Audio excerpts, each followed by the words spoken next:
Social media ਤੇ ਹੀ ਸਾਨੂੰ ਇਹਦੇ ਬਾਰੇ ਕੋਈ ਪਤਾ ਨਹੀਂ। ਕੱਲ ਉਹਨਾਂ ਦੀ ਸਿੰਘਣੀ ਮਿਲ ਕੇ ਵੀ ਆਈ ਆ, ਉਦੋਂ ਤੱਕ ਉਹਨਾਂ ਦੀ ਕੋਈ ਵਿਚਾਰ ਨਹੀਂ ਸੀ। ਹੁਣ ਅੱਜ ਉਹਨਾਂ ਦਾ ਵਕੀਲ ਗਿਆ ਰਾਜਦੇਵ ਖਾਲਸਾ ਤੋਂ, ਉਹਨੇ ਆਣ ਕੇ ਖਬਰ ਪਾਈ ਆ ਨੈਟ ਤੇ, ਪਰ ਲੇਕਿਨ ਅਸੀਂ ਇਹ ਖਬਰ ਦੀ ਅਜੇ ਤੱਕ ਕੋਈ ਪੁਸ਼ਟੀ ਨਹੀਂ ਕਰਦੇ, ਕਿਉਂਕਿ ਉਹਦੇ ਚਾਚਾ ਜੀ ਤੇ ਡੈਡੀ ਅੱਜ ਮਿਲਣ ਗਏ ਆ। ਕੱਲ ਨੂੰ ਮੁਲਾਕਾਤ ਆ 25 ਤਰੀਕ ਨੂੰ, ਮਿਲਣ ਤੋਂ ਬਾਅਦ ਹੀ ਉਹ ਜੋ ਕੁਝ ਦੱਸਣਗੇ ਫੇਰ ਹੀ ਉਹ ਦੱਸਾਂਗੇ ਸਹੀ ਖਬਰ। ਹੁਣ ਖਬਰਾਂ ਤੇ ਝੂਠੀਆਂ ਵੀ ਲੋਕ ਬਹੁਤ ਅਫਵਾਹਾਂ ਡਾਈ ਜਾਂਦੇ। ਨਹੀਂ ਲੜਨਾ ਵੀ ਹੋਇਆ ਤਾਂ ਉਹ ਆਜ਼ਾਦ ਲੜ ਸਕਦੇ ਕਿਸੇ ਪਾਰਟੀ ਦੇ ਨਾਲ, ਤੇ ਬਿਲਕੁਲ ਤੁਹਾਡੀ ਨਿੱਜੀ ਰਾਏ ਕੀ ਕਹਿੰਦੀ ਭਾਈ ਅਮਰਿਤਪਾਲ ਸਿੰਘ ਨੂੰ ਲੜਨਾ ਚਾਹੀਦਾ ਇਲੈਕਸ਼ਨ ਤੋਂ?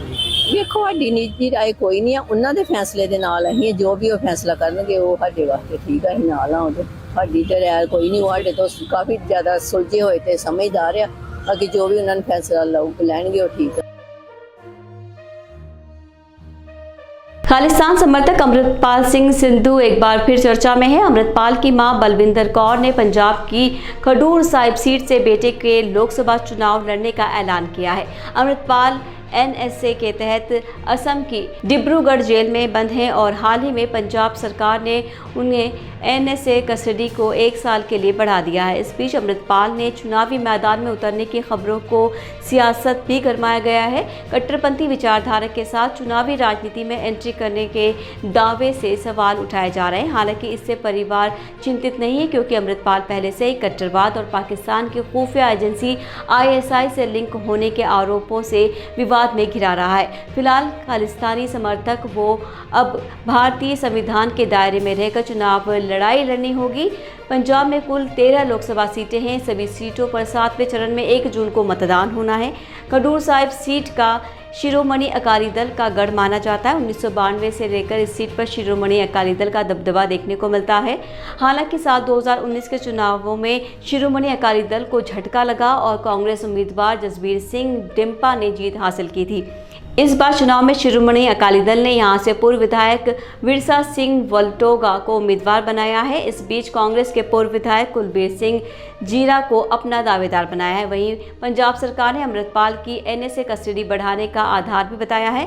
सरकार ने अमृतपाल को डिब्रूगढ़ की सेंट्रल जेल में कैद के दौरान अवैध गतिविधियों में कथित संलिप्तता का हवाला दिया है। सरकार ने कहा है कि विध्वंसक घटनाओं को अंजाम देने के कथित उद्देश्य के साथ वो भारत और विदेश में अपने सहयोगियों के साथ संपर्क में था। सूचना एजेंसियों के मुताबिक खालिस्तानी संगठन वारिस पंजाब के 2 मुखिया अमृतपाल सिंह का पाकिस्तानी खुफिया एजेंसी ISI के साथ संबंध है। अजनाला थाने में बवाल की घटना के बाद वो पंजाब की राजनीति में अचानक चर्चा में आया। उसे अप्रैल 2023 में पंजाब पुलिस ने गिरफ्तार किया था। तब से वो NSA के आरोप में असम की सेंट्रल जेल में बंद है। सुरक्षा हलकों में इस बात पर भी बहस चल रही है कि क्या ऐसी साख वाले व्यक्ति को चुनाव लड़ने की अनुमति दी जानी चाहिए। लोक प्रतिनिधित्व अधिनियम 1951 के तहत किसी अपराध के दोषी व्यक्ति को 2 साल या उससे ज़्यादा की जेल की सजा पाने वाले व्यक्ति संसद या विधानसभा चुनाव नहीं लड़ सकता है और उसे ना ही सदस्यता के लिए मनोनीत किया जा सकता है। हालांकि ये अधिनियम विचाराधीन कैदियों को चुनाव में हिस्सा लेने से नहीं रोकता है। जम्मू कश्मीर के पूर्व DGP SP वैद ने खालिस्तान समर्थक कट्टरपंथियों के चुनाव लड़ने पर कहा, अमृतपाल ISI का एक गुर्गा है जो भारत को तोड़ने की कोशिश कर रहा है और उसे राजनीतिक सत्ता में आने की अनुमति नहीं दी जानी चाहिए। मेरा मानना है कि चुनाव आयोग को ऐसे व्यक्तियों को इलेक्शन लड़ने से रोकने के लिए एक सिस्टम पर काम करना चाहिए। उसके ISI से लिंक के संबंध पर्याप्त सबूत हैं। वो पॉलिटिकल पावर हासिल करने की कोशिश कर रहा है। अमृतपाल सिंह के संदर्भ में कहेंगे कि ISI का एक दिल भारत को तोड़ने की कोशिश कर रहा है और वो खालिस्तान की एक लॉबी का हिस्सा है। दूसरी तरफ पंजाब के पूर्व DGP शशिकांत ने कहा कि खडूर साहिब सीट हमेशा कट्टरपंथी समर्थक रही है और ऐसा प्रतीत होता है कि कुछ लोग अमृतपाल के लिए काम कर रहे हैं। शशिकांत कहते हैं कि मुझे नहीं लगता कि इसका कोई असर होने वाला है। गुरु पतवंत सिंह पन्नू जैसे लोग भी हो सकते हैं जो उनका समर्थन कर सकते हैं। सुरक्षा एजेंसियों के वंचित होने की संभावना है। पुलिस ने हमें सबसे निचले स्तर की स्थिति को संभावना के रूप में देखने के लिए प्रशिक्षित किया जाता है। सिमरजीत सिंह मान जैसे अन्य लोग भी जिन्हें जीत हासिल की है, लेकिन इसका कोई बड़ा असर नहीं होगा। अमृतपाल सिंह एक दशक दुबई में रहने के बाद साल 2022 में पंजाब लौटा था उस समय अभिनेता एक्टिविस्ट दीप सिद्धू की हादसे में मौत हो गई थी और उसके संगठन वारिस पंजाब डे को वारिस की तलाश थी। अमृतपाल ने इसी संगठन से बागडोर संभाली और आतंकवादी जर्नैल सिंह भिंडारवाले के नक्शे कदम पर चलने लगा। उसने खालिस्तानी विचारधारा का प्रचार करने के लिए सोशल मीडिया और पंजाब के गुरुद्वारे में भाषण देना शुरू कर दिया। विवादित भाषणों के अचानक चर्चा में आ गया। अमृतपाल सिंह की खुफिया और कस्टडी रिपोर्ट से पता चलता है कि उसने ISI गुर्गे के साथ अपने नज़दीकी संबंध बनाए रखे।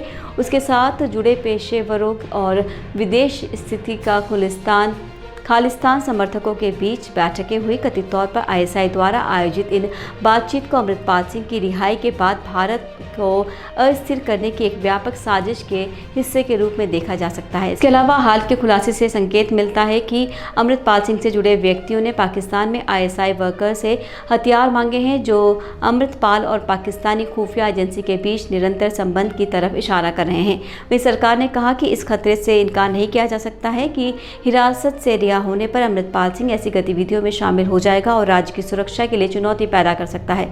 सेंट्रल जेल डिब्रूगढ़ में हिरासत के दौरान ISI के उसने संपर्क साधने की कोशिश की। अमृतपाल सिंह के कहने पर ISI से निर्देश लेने के लिए उसके पेशेवर साथियों ने पाकिस्तान का दौरा किया था। ये पेशेवर इन NSA बंदियों के साथ करीबी तौर पर जुड़े हुए हैं और सभी हिरासत अवधि के दौरान लगातार उनके संपर्क में रहे हैं। साल 2024 में अमृतपाल सिंह के समर्थक पाकिस्तान स्थित ISI गुर्गे के संपर्क में हैं और सरकार की कार्रवाई का बदला लेने के लिए हथियारों की तलाश कर रहे हैं। तो ये थी हमारी खास रिपोर्ट। ऐसी अपडेट्स के लिए जुड़े रहिए हमारे साथ। दीजिए विदा, नमस्ते।